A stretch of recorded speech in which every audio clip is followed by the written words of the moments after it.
Итак, всех приветствую на своем канале. Сегодня у нас пойдет речь о моем Dell XPS M1330 с процессором Core 2 Duo и с 8 гигабайтами оперативной памяти и SSD-шкой. Это уже, так сказать, немного обреженный аппарат. Пока мы его включаем, будем, так сказать, обозревать Linux Mint. Я пока расскажу о своих впечатлениях. До этого я Windows всегда пользовался. Был небольшой опыт в 2011 году на этот самый Ubuntu GNOME какой-то у меня был. Ну, я там буквально полдня попользовался. Ну, как-то мне в тот момент не зашло. Ну, и надобности такой не было. Тогда у меня был EEPK 1001, одноядерный, с 2 потоками, с 2 гигабайтами оперативной памяти. И меня XP устраивало. На данный момент у нас 2025 год, ну, собственно говоря, Windows 7 максимальная, которая у меня стояла на Dell здесь, она уже устарела. Там бывало проблемы с YouTube и вообще медленная система, даже с тем учетом, что у меня 8 гигабайт оперативной памяти было. Правда, тогда был у меня HDD. И первое, что меня толкнуло на апгрейд на Linux, это то, что я хотел поставить сюда SSD-шку, но мне аппаратное железо, ну, как-то не позволило на Windows, ни на десятки, ни на семерке поставить сюда SSD-шник. Linux Mint, один из типа легких дистрибутивов, дружелюбных для новичков. Я его выбрал. Он мне показался самым лучшим вариантом. Ну и по форумам пошарил. Я понял, что это именно вроде бы то, что должно быть. Но, если честно, есть нюансы. И вот сейчас пройдемся по ним. Во-первых, загрузка у меня происходит в районе 4 минут. Я немножко там в автозагрузке подключал. Ну, 3 минуты 50 секунд у меня вышло вчера. По истечении пользования там 2 недель, но я, правда, каждый день компьютером не пользуюсь. Что понравилось? Рабочий стол. Сейчас он загрузится, я буду показывать. Сейчас пока рассказываю. Рабочий стол мне очень понравился. Вообще из коробки все, что было, это очень приятно. То есть практически все, что нужно для обычного пользования, серфинг в интернете, там как бы принтера, распечатать там что-нибудь, просто YouTube посмотреть, если у вас еще и мощнее, хотя бы Core i3, то в принципе практически ничего, все здесь уже стоит. Но столкнулся с проблемой с Вайбером, ну такая незначительная проблема. Он в автозапуск как-то у меня не получилось его поставить. Вот он, кстати, только начинает загружаться. Прошло 3 минуты 34 секунды. Вот это вот первый минус, который мне не нравится. Но, когда он загружается, здесь большой плюс. У меня, допустим, Windows 7 максимальная, когда я ее загружал, то ты ее сразу что-то пытаешься включить, но оно так не работает, как здесь. Здесь вот, допустим, так, Wi-Fi, вот, все, то есть Wi-Fi уже подключен.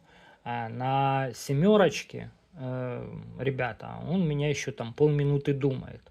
В меню пуск, если я нажимаю, здесь вот это происходит раз, моментально, все. В семерке у меня так быстро не происходило. Смотрим по этим самым, по менюшке, вот, я ввожу. Вот. Он, ну, просто скорость всего, допустим, что мы там в графику, вот диспетчер задач, допустим, клац, все, вот он, открылся. Там файловый менеджер, вот это вообще классная штука. Раз, нажал, все, вот он. Ну, на винде так, ну, у меня оно не работало. Вот это вот супер, конечно. Плюс настройка бара нижнего. Хочешь одну строку, хочешь 2, хочешь 3. Ну, я пока сделал 2. Вот. все шикарно. То есть тут еще и погоду можно вывести, там, и, ну, очень много. И это все здесь. Это просто супер, оно прикольно работает. Так, класс закрыли.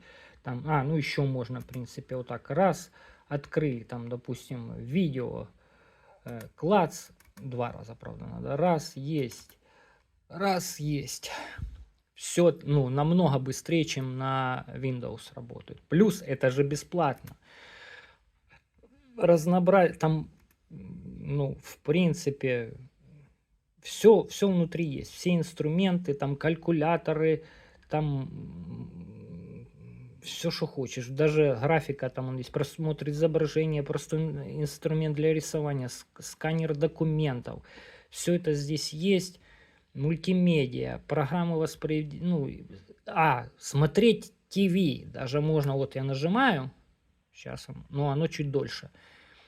Фильмы, ТВ-каналы, раз, ну, там вот мы ищем свою, мы в Украине, вот, спускаемся ниже, вот, Ukraine, 52 канала, вот для мам, для пап, для дедушек, ну, мне 42 года, вот это просто супер. То есть вот раз, 1+1, нажали. Да, может не сразу оно включается, но тем не менее. Некоторые, все, мы смотрим этот самый телевизор. Ну, это просто шикардос. Ну, я звук выключил, чтобы, ну, как бы не это самое. То есть и прекрасно все это вот работает. Ну, супер. Так, закрываем. То есть это все настолько, что из повседневного. Ну, если честно, офис я там не смотрел. Ну, LibreOffice давайте просто какой-то, ну, не знаю, создание, редактирование презентации уже есть. Рисунков, вычисления какие-то. Я особо в офисе, кроме Word там и экселевских таблиц, в принципе, не использую. Но здесь я еще это не испробовал, но я думаю, что все хорошо по отзывам. Ладно, хорошо. Интернет. Ну, единственное, что мне не очень понравилось, здесь был только Firefox. И Google Chrome я установил. Ну, как бы, ладно. Он просто даже на официальный сайт Chrome ты заходишь и легко устанавливается на этот Linux Mint, все хорошо. Единственное, что мне не очень понравилось, что я как-то не разобрался, пока он у меня аутентификацию, то есть приходится код, который ты вначале там запишешь, нужно все время вводить. Ну, ладно. Это такой вопрос. А так, в принципе, отменить. Все. Да, все, отстань. Ладно. Свернем пока. Или закроем. Вот. В этом плане такой интерес. И еще нюанс мне не понравился, что... Так, сейчас я... Так, возобновим. Просто неудобно одной рукой снимать и еще как бы вводить пароль большой. Так, работает вот, допустим, вот он, восстановить.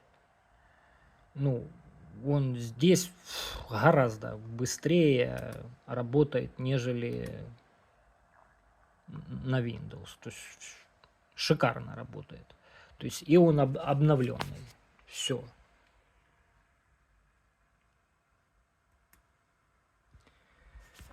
В этом плане понятно. Что у нас дальше? Скорость.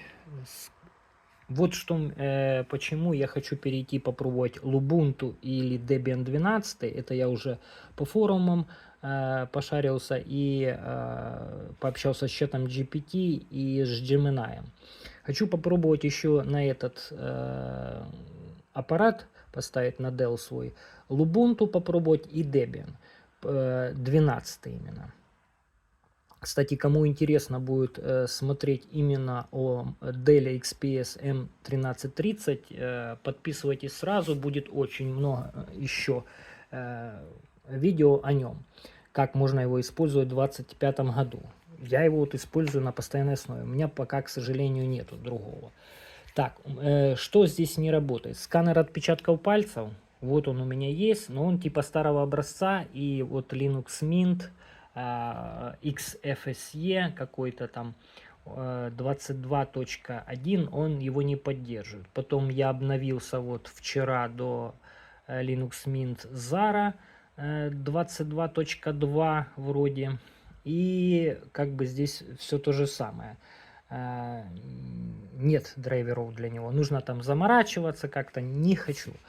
В общем, решил Debian 12 поставить или Lubuntu.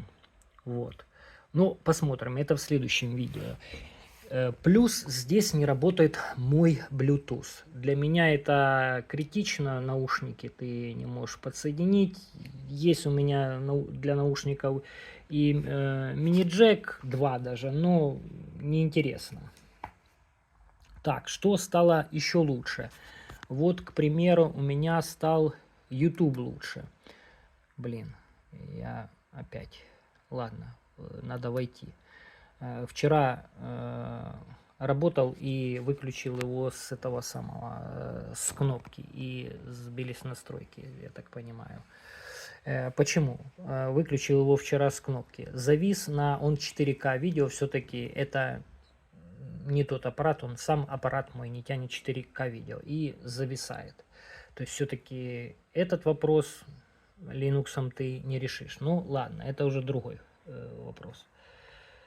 Так, панель управления я уже сказал, что супер просто. Это смесь Android плюс Windows. Ну, не знаю, мне все вот очень нравится в таком виде. Да, файловая система такая, ну вот именно преднастройки вот такие вот. Эти папочки, они уже были, когда я все установил на SSD-шку. Хотя при установке там еще можно дополнительно самому вручную разбить жесткий или SSD диск под ваши потребности. Ну, у меня тут 120 гигабайтовый стоит, ну, я не стал разбивать, зачем. Ну, об управлении и стиле этой операционки я уже сказал. Для меня, ну, очень понравилось. Я очень многое время юзал в основном Android аппараты, Samsung и там Google Pixel и Windows. Ну, для меня это смесь вот этих вот двух операционных систем, ну, по крайней мере, по интуитивному, понятному, так сказать, интерфейсу, это прикольно. Есть еще, конечно, командная строка, с которой я начал разбираться только вот, грубо говоря, неделю назад. Не пугайтесь ее. Тот, кто пугается, зря. Я вот раньше ее боялся, но очень удобно, особенно заходишь там, я, допустим, Telegram вчера с помощью командной строки устанавливал. Здесь вот, кстати, нюанс такой, что Telegram вы на Linux Mint просто так не установите, вам нужен Snap-пакет. Но эта операционная система поддерживает эти Snap-пакеты, и вы можете просто вбить в Google или куда угодно в поисковик установка Snap-пакета на Linux Mint. И вы автоматически там переходите на по ссылочке, и вот с помощью, и там сразу командная строка написано, я как-то это вчера сделал, чисто интуитивно, я думаю, у вас тоже должно получиться, ну, если вы хотя бы с Windows работали. Если вы с Windows не работали до этого, то вам будет здесь тяжелее, наверное, чем с Windows. Ну, если с Windows работали, ничего здесь сложнее нет. Просто немного другой интерфейс и добавляется командная строка. Но она упрощает подход. При установке Chrome там было тоже написано, как с помощью командной строки или как просто установить можно было. То есть на всех сайтах, на всех вот этих самых, допустим, вот система менеджер приложений. Вот такая вот фишечка, она чуть-чуть дольше загружается. Здесь, как в Play Market, у вас будут приложения, которые вы можете установить. Вот здесь оно было, Telegram, но я его не мог установить, потому что был, вот он, здесь у меня не было Snap-пакета.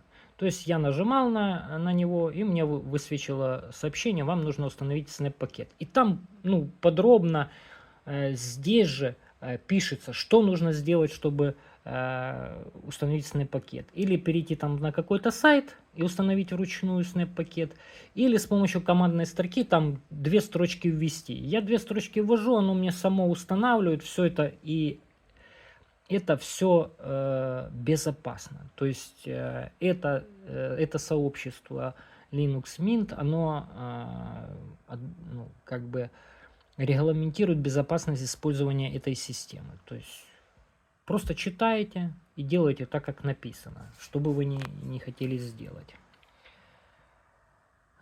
Так, теперь, что у нас еще тут такое? В принципе, в основное я уже, наверное, сказал про эту систему. Кому не нужен там отпечаток пальцев, там Bluetooth, ну именно на этой модели аппарата, то ставьте и радуйтесь. Бесплатная оболочка, бесплатная система, то есть вы можете с собой на работу брать, то есть не ломать никакие программы. Здесь все есть, оно бесплатное. Возможно, там для игроманов там может что-то и не так будет. Но для обычного пользователя этого достаточно. И оно бесплатное и работает прекрасно. На старых компьютерах это даже работает лучше, и оно безопаснее, чем старая Windows, на которой уже пакеты там этих самых безопасности уже не обновляется. Ну, к примеру, на 7, на 10 еще обновляется, но 10 у меня просто на этом аппарате уже не идет. Вот и все. Вот, собственно говоря, все, что хотел я сказать про Linux Mint. Добавлю еще, что будет обзор, наверное, и Lubuntu, и Debian 12 именно для этого аппарата. Может кому-то пригодится. Кому это все интересно, подписывайтесь, ставьте лайки. Будем работать дальше. Всем до свидания, мирного неба над головой. Удачи!